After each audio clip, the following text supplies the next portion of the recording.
I held my daughter's hand while the machines beeped their steady rhythm. Aaliyah was 3 years old and her fingers were so small, they barely wrapped around my thumb.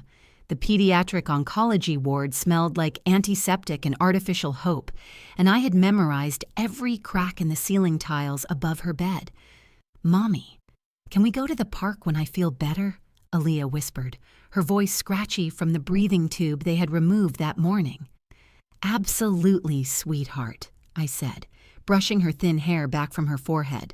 "We'll go on the swings just like before." Aaliyah smiled, and for a moment I could pretend that the cancer ravaging her tiny body was just a nightmare I would wake from. But the doctors had been clear during their last meeting with me. Stage 4, neuroblast 2. The experimental treatment had failed. We were looking at weeks now, maybe days. My phone buzzed in my pocket. I ignored it. Nothing mattered except this moment. This hand in mine, this precious child who had turned my world from black and white into brilliant color the moment she was born. The phone buzzed again and again. "You can check it, Mommy," Aaliyah said. "I'm okay."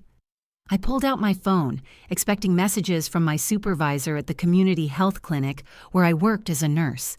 Instead, I saw 17 messages from my sister, Shanice.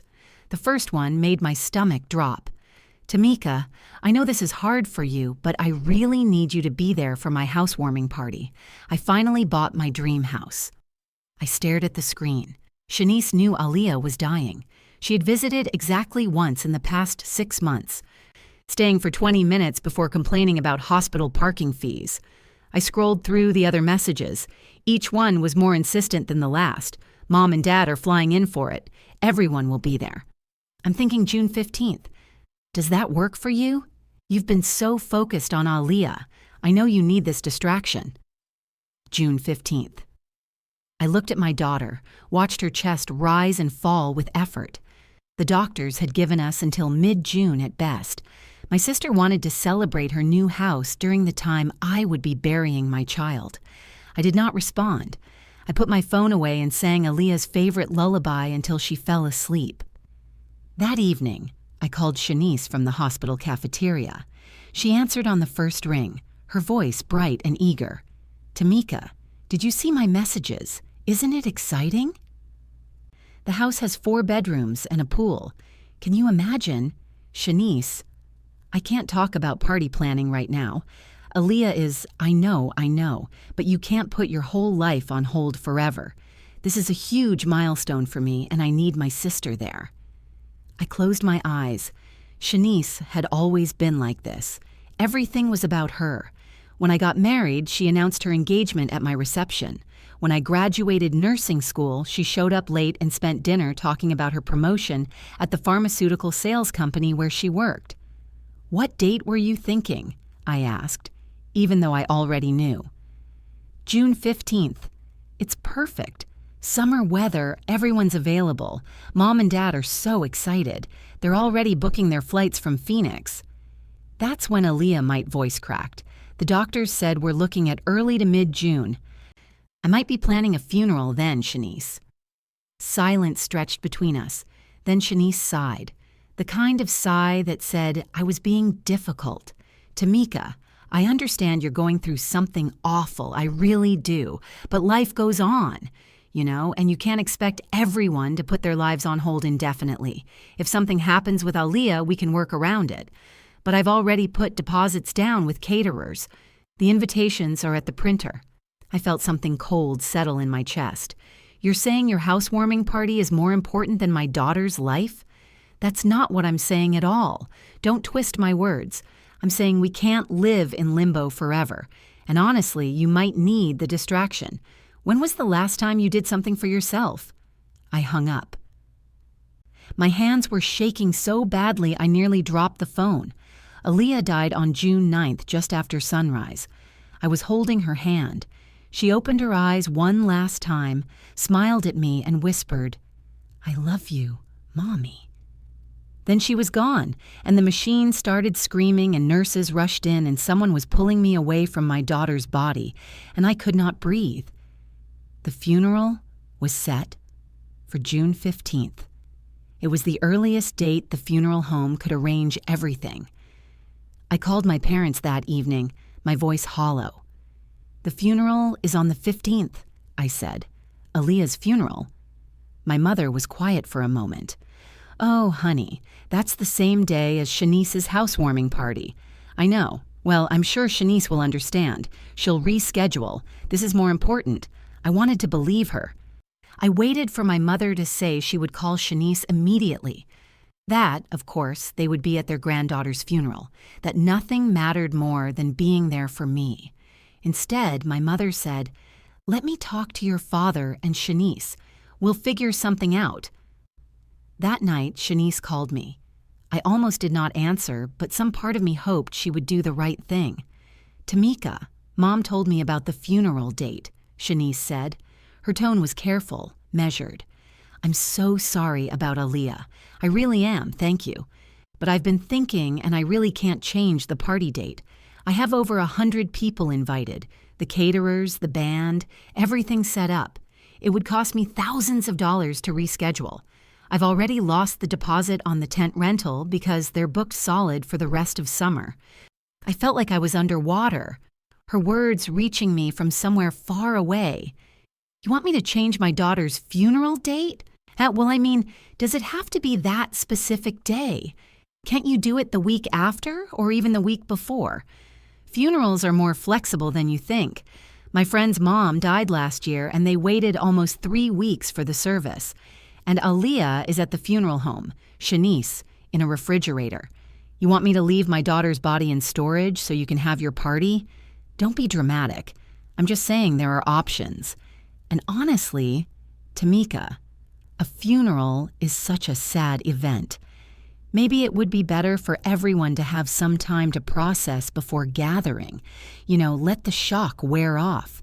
The shock of my daughter dying. Yes. Look, I don't want to fight with you. You're grieving and you're not thinking clearly. Why don't you talk to the funeral home? Explain the situation. I'm sure they can accommodate you. Accommodate me around your party." Shanice's voice hardened. "You're being selfish. This is a huge moment in my life, and you're trying to ruin it. Everything is always about you and your problems. Some of us are actually succeeding in life, Tamika. Some of us have things to celebrate." I hung up again. This time, I turned off my phone. The next morning, my father called the hospital where I was still camping out in the family waiting room, unable to face my empty apartment. Someone at the nurse's station came to find me. "Tamika, your father's on the line." I took the call in an empty consulting room. "Honey, your mother and I have been talking," my father said. His voice had that forced cheerfulness he used when delivering bad news. "We think Shanice has a point. It would be very expensive for her to change everything now, and you know how hard she's worked to get this house. Maybe you could move the funeral. We could all be there if it was a different weekend. You're choosing Shanice's party over Aaliyah's funeral. We're not choosing anything. We're trying to find a solution that works for everyone. This has been a difficult time for the whole family, not just you. Shanice has been stressed about the house closing. Your mother's been worried sick about everyone. I had to take time off work for this party. The flights are expensive. If we had to change everything now, lose the ticket cost." I sat in that cold consulting room, phone pressed to my ear, and understood that my family had made their choice. The party mattered more than the funeral. Shanice's celebration mattered more than Aaliyah's goodbye. I hung up without saying anything else. In the following days, I received more calls. My mother tried 3 times, her voicemails increasingly desperate. "Tamika, please. We love you. We love Aaliyah. We're trying to make this work for everyone. Why are you being so stubborn?" My father sent an email listing the costs. Plane tickets, $800 per person, already purchased. Shanice's deposits, $5,000. The tent rental, non-refundable. As if the price of their attendance at Aaliyah's funeral could be calculated in dollars and cents. Shanice sent a long text message attempting to explain her perspective, explained how hard she had worked for this house, how important this moment was for her, suggested that perhaps I was not thinking clearly in my grief. offered to dedicate a toast at her party to Aaliyah's memory. I did not respond to any of them. Instead, I planned my daughter's funeral alone. I chose a small chapel because most of our friends had drifted away during the long months of Aaliyah's illness. I selected a white casket, the smallest size they made. I picked out photos for the service. Aaliyah at her 3rd birthday party, Aaliyah at the beach before her diagnosis, Aaliyah in the hospital wearing a princess crown made by one of the nurses. June 15th arrived. The morning was brutally sunny. I sat in the front pew of the chapel with 14 people in attendance. My supervisor from the clinic, 2 nurses from the pediatric ward, a handful of parents from the support group for families of children with cancer, Aaliyah's preschool teacher. That was all. The rest of the pews stretched empty behind me. No parents, no sister, no extended family. They were all in Phoenix celebrating Shanice's new house with 4 bedrooms and a pool. During the service, I spoke about Aaliyah, about her fearlessness, her laugh that sounded like music, her inexplicable love of strawberries, about how she never complained during the treatments, even when they made her so sick she could barely lift her head, about how she apologized to the nurses when they had to stick her with needles, about how she died holding my hand, telling me she loved me. I stood at that pulpit looking out at the mostly empty chapel, and something crystallized inside me. Cold and sharp and permanent, my family had made their choice. Now I would make mine. After the service, I went to Aaliyah's graveside burial. The same small group came with me. We stood in the sunshine while they lowered my daughter into the ground. When it was over, my supervisor, Deshawn, touched my shoulder gently. "If you need anything at all, call me," Deshawn said. I nodded, unable to speak. That evening, alone in my apartment that still smelled like the strawberry air freshener Aaliyah had loved, I sat down at my computer. I opened a new browser window and started researching corporate fraud, whistleblower protections, federal regulations for pharmaceutical sales, evidence requirements, legal penalties. Shanice worked for a mid-sized pharmaceutical company, coordinating sales between the manufacturer and healthcare providers. I had been a nurse for 8 years. I knew how the system worked. I knew where the cracks were, where the pressure points existed. And I knew my sister. Shanice had always been ambitious, always willing to cut corners if it meant getting ahead. She had bragged to me about her sales numbers, about the bonuses she earned, about the trips the company gave to top performers. I started making calls. First to Aaliyah's oncologist, Dr. Williams.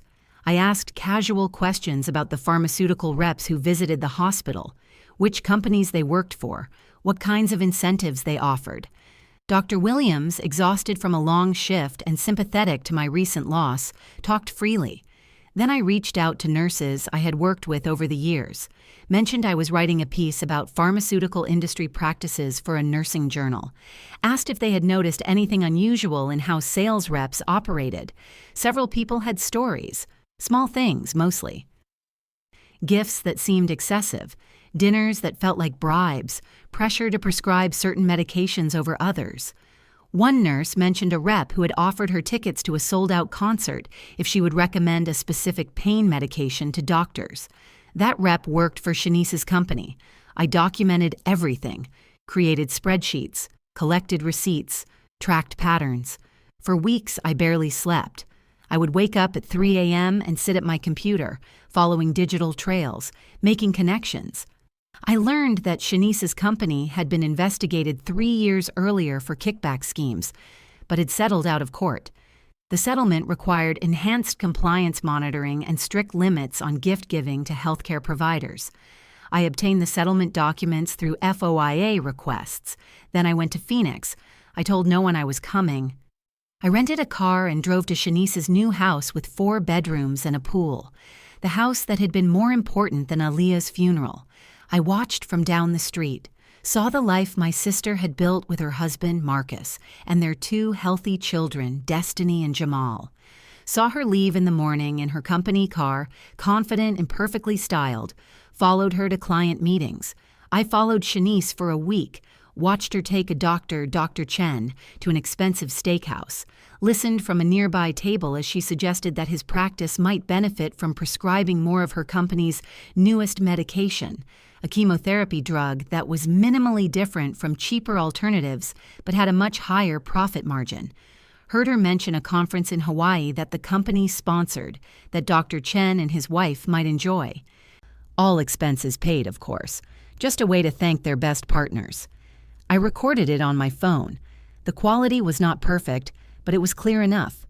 I documented 3 more similar interactions, each one pushing the boundaries of what was legal, each one carefully worded to sound innocent but structured to offer kickbacks in exchange for prescriptions. Then I went to Shanice's office. I timed it for lunchtime when most people would be gone. Walked in like I belonged there, wearing professional clothes, carrying a briefcase. Found Shanice's cubicle. Her computer was unlocked, open to her email. I had exactly 15 minutes. I pulled out a USB drive and downloaded everything. Emails, spreadsheets, client lists, expense reports. 7 years of documentation of every boundary she had crossed, every rule she had bent, every kickback scheme she had participated in. When Shanice returned from lunch, I was gone. That evening, I organized all the evidence, created a comprehensive report documenting systematic violations of the settlement agreement, illegal kickbacks, and fraudulent billing practices. I included my recordings, Shanice's emails, expense reports showing lavish gifts to doctors, travel records, everything. I sent it to the FBI, to the Department of Justice, to the Inspector General of Health and Human Services, to journalists who specialized in healthcare fraud, and I waited. It took 3 months for the investigation to begin publicly. Federal agents raided Shanice's office, seized computers and files, started interviewing doctors and nurses. Shanice was suspended from her job while they investigated. She called me then, for the first time since Aaliyah's funeral. Her voice was panicked.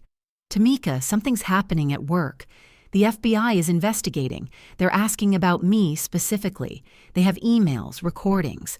Someone turned us in. Someone who knows details about my clients, my meetings. Do you know anything about this?" "No," I lied. "Why would I know anything?" "Because you're angry at me." "Because of the funeral." "Tamika, please, if you did something, you can undo it. I could lose everything." "I know," I said. "I know exactly what you could lose." And I hung up. Shanice called 17 times that day. I blocked her number. My parents called next. Both on the same line, their voices overlapping in their panic. "Tamika, Shanice is in serious trouble. She might go to prison. The lawyers say someone provided evidence to the FBI, very detailed evidence. Please, if you know anything." "I know that Shanice chose her housewarming party over her niece's funeral," I said. "I know that you both chose to support that decision. I know that when I needed my family most, when I was burying my daughter, you were celebrating a house. The consequences of those choices are on you, not me. But Tamika, this is different. This is Shanice's life, her career, her children." "Yes," I said. "It is different when it's your family being destroyed, isn't it?" They tried to argue, tried to explain that they had been in an impossible situation, that they had not meant to hurt me, that surely I could understand. I hung up and blocked their numbers too. The federal investigation expanded. It turned out that Shanice's entire sales team had been operating under the same model, encouraged by their regional manager, who had been chasing revenue targets. The company's executive team had known about the practices and had tacitly approved them through bonuses and promotions tied to aggressive sales tactics. What had started as my revenge against Shanice became a federal case against her entire company. 14 people were indicted. The company's stock price collapsed. Patients who had been prescribed medications because of kickbacks rather than medical necessity started filing lawsuits. Shanice was charged with conspiracy to commit healthcare fraud, accepting illegal kickbacks, and falsifying business records. She faced up to 20 years in federal prison. Her lawyer tried to negotiate a plea deal. The prosecutors were willing to offer 5 years if she cooperated and testified against the regional manager and company executives. Shanice refused. She wanted to fight the charges. She believed she could win. She was wrong. The trial lasted 3 weeks. I attended every day, sitting in the back of the courtroom.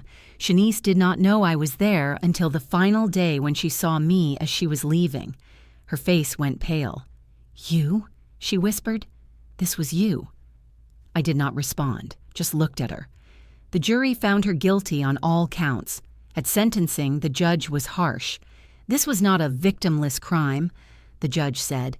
"You and your colleagues manipulated doctors into prescribing expensive medications to patients who did not need them, to patients dying of cancer who deserved unbiased medical care. You profited from their desperation. The sentence is 8 years in federal prison." Shanice collapsed. Marcus sobbed. My parents, sitting in the front row, looked shell-shocked. I stood up and walked out of the courtroom before the deputies took Shanice away. That evening, my mother called from a number I did not recognize. I answered without thinking.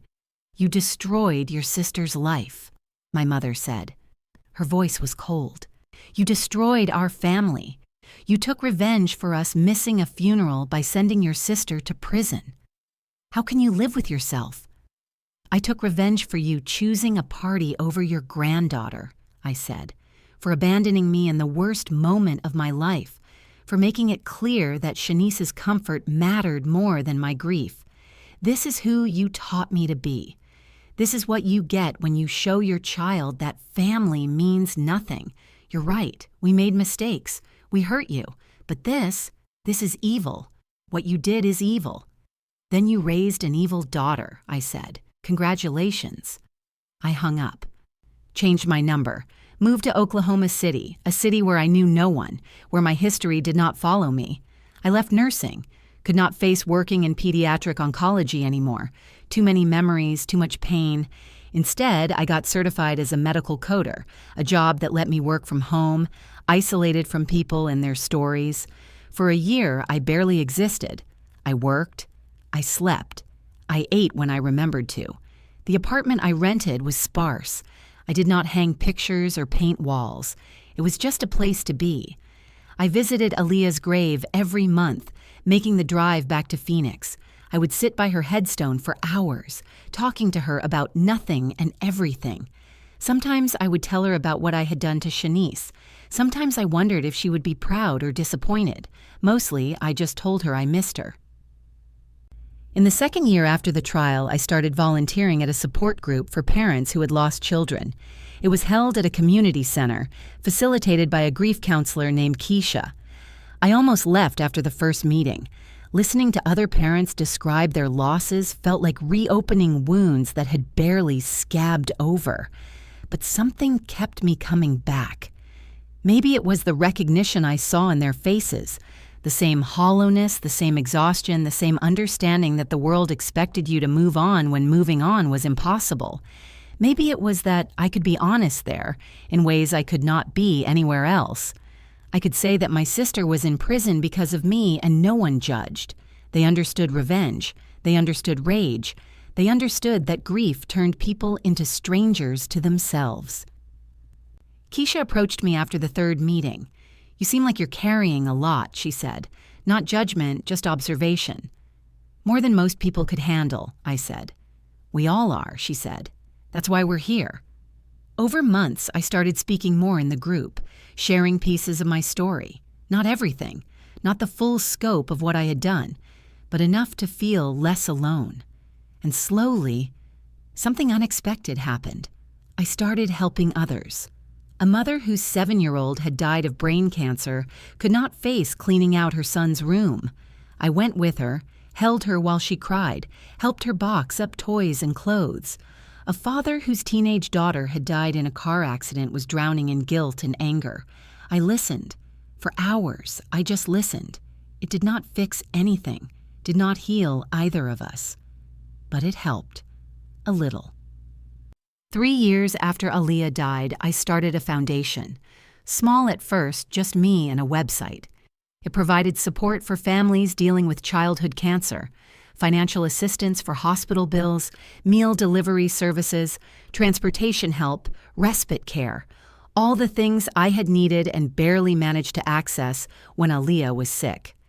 I funded it with the life insurance money I had received after Aaliyah's death, money I had not been able to bring myself to spend. I called it the Aaliyah Foundation. On the website, I put her picture, the one from her 3rd birthday, laughing with cake on her face. The foundation grew faster than I expected. Other bereaved parents wanted to help. Medical professionals volunteered their time. Small donations came in from people who had their own stories of loss. One evening, I received an email through the foundation's contact form. It was from Marcus, Shanice's husband. Miss Tamika, I know you probably don't want to hear from me. I understand why. But I wanted you to know that Destiny and Jamal ask about you sometimes. They remember having an aunt. They remember Aaliyah, though they were so young. Shanice will be in prison for 5 more years. We've lost the house. My job barely covers our rent. The girls are struggling. They don't understand why their mom is gone or why their family fell apart. I'm not asking for forgiveness. I'm not asking for anything. I just thought you should know that your revenge had casualties beyond Shanice. I'm sorry we weren't there for Aaliyah's funeral. I'm sorry we failed you. Marcus. I read the email twice, thought about Destiny and Jamal, Shanice's children. Innocent in all of this.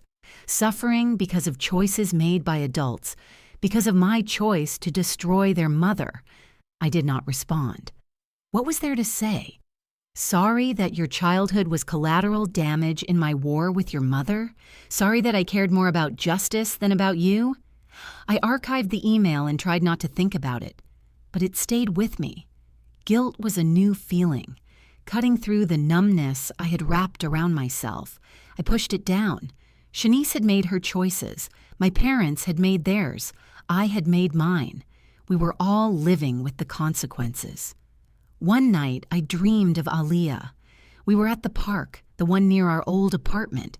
She was healthy, running toward the swings, her hair flying behind her. "Mommy, come push me," she called. I walked toward her, but the distance kept growing. No matter how fast I moved, I could not reach her. Aaliyah turned around and her expression was sad. "Why are you so angry, Mommy?" she asked. "I'm not angry anymore, sweetheart," I said, but I was lying. Even in the dream, I knew I was lying. The anger was still there, just buried deeper. Anger at the cancer that took her. Anger at the family that abandoned us. Anger at the world for continuing without her. Anger at myself for not being able to save her. I woke up crying. It was 4 a.m. I sat in the dark and acknowledged something I had been avoiding.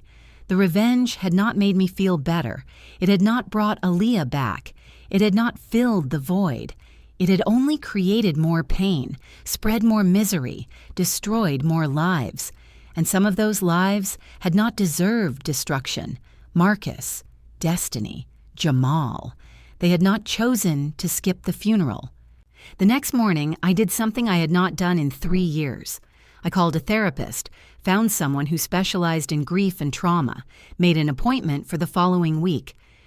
In that first session with Dr. Imani, I told her everything about Aaliyah's death, the funeral, my family's betrayal, about the investigation I had orchestrated, the evidence I had gathered, Shanice's conviction, about the satisfaction I had felt and the emptiness that followed, about Marcus's email, about the guilt. Dr. Imani listened without judgment. When I finished, she was quiet for a long moment. "You experienced an unimaginable loss," Dr. Imani said, "and then your family compounded that loss by abandoning you when you needed them most. Your anger was justified. Your desire for them to understand what they had done was understandable. But revenge rarely brings peace, does it?" "No," I admitted, because revenge is about the past. It's about making others feel what you felt, making them pay for what they did. But it does not change what happened. It does not bring back what you lost. It just adds more pain to the world. So what do I do now? I asked. You grieve. Properly. Fully. Not just for Aaliyah, but for the family you thought you had. For the support you deserved and did not receive. For the person you were before all of this. And then you decide who you want to become next. Not who you were, because you're right, that person is gone, but who you want to be moving forward. Someone defined by loss and anger, or someone who transforms that pain into something meaningful. I started seeing Dr. Amani twice a week. The sessions were brutal. Confronting the depth of my grief without the distraction of revenge was like learning to walk on a broken leg. But slowly, I started to heal. Not forgetting, never that, but accepting. Accepting that Aaliyah was gone. Accepting that my family had failed me. Accepting that I had hurt innocent people in my quest for justice. Accepting all of it without letting it destroy me. I expanded the Foundation's work. Started support groups in 3 different cities, hired grief counselors, created a program pairing newly bereaved parents with those further along in their grief journey. Every desperate parent reflected my own past desperation, but it also felt meaningful in a way revenge never had. One evening, I sat with a mother whose 5-year-old son was in end-stage leukemia. She was young, maybe 25, and completely overwhelmed. "I don't know how to do this," she whispered. "How do I watch my child die?" "You just do it," I said. "One moment at a time. You be there. You hold his hand. You tell him you love him. You make every second count. What comes after? How do you survive it?" I thought about Aaliyah, about the past 2 years, about everything I had done and everything I had lost. You survive by choosing to. Every day you wake up and choose to keep breathing. Some days that's all you can do. Other days you can do more. But it starts with the choice. Does it get easier? No, it gets different. The grief changes shape. The pain becomes familiar instead of shocking. You learn to carry it, but easier. "No," she cried then, and I held her. This stranger who was living my nightmare all over again. When I left that evening, I felt something shift inside me. Not healing exactly, but maybe the first whisper of purpose beyond pain. The months continued. Shanice remained in prison, her appeals denied. My parents stayed in Oklahoma, aging and isolated. I heard through the family grapevine that they had tried reaching out to other relatives, attempting to explain their side of the story, but found little sympathy. The court of public opinion had ruled against them permanently. I learned that Shanice's new house had been sold to cover her restitution payments, that my parents had declared bankruptcy, that the weight of their choices had crushed them as thoroughly as I had intended. I waited to feel triumphant. I never did. What I felt instead was tired. Tired of anger, tired of pain, tired of living in the past. Aaliyah was gone. My family was gone. The revenge was complete. But I was still here. Still breathing, still moving through days that felt empty of meaning. One Sunday at the support group, Keisha asked us to share something we were grateful for. It was a common exercise, one I usually resisted. When the circle reached me, I surprised myself by speaking. I'm grateful that I learned who I could trust. I'm grateful that I found out what my family really was before wasting more years on them. I'm grateful for the time I had with Aaliyah, even though it was too short. And I'm grateful that I'm still capable of helping other people, even after everything. Keisha smiled. That's growth, Tamika. Real growth. Maybe it was. Or maybe it was just acceptance that revenge had run its course and left me standing in the wreckage, forced to figure out what came next. On the 3rd anniversary of Aaliyah's death, I went to the cemetery as always, but this time I brought Monique with me. She stood quietly beside me while I placed flowers and strawberries at the headstone. "I love you, Aaliyah," I said. "I always will. Every day for the rest of my life. You made me a better person while you were here. After you left, I became someone else, someone harder, someone capable of cruelty I never imagined. I paused, gathering my thoughts. Your aunt was right. You probably would be disappointed in what I did, but I can't regret it. They hurt us. They chose wrong.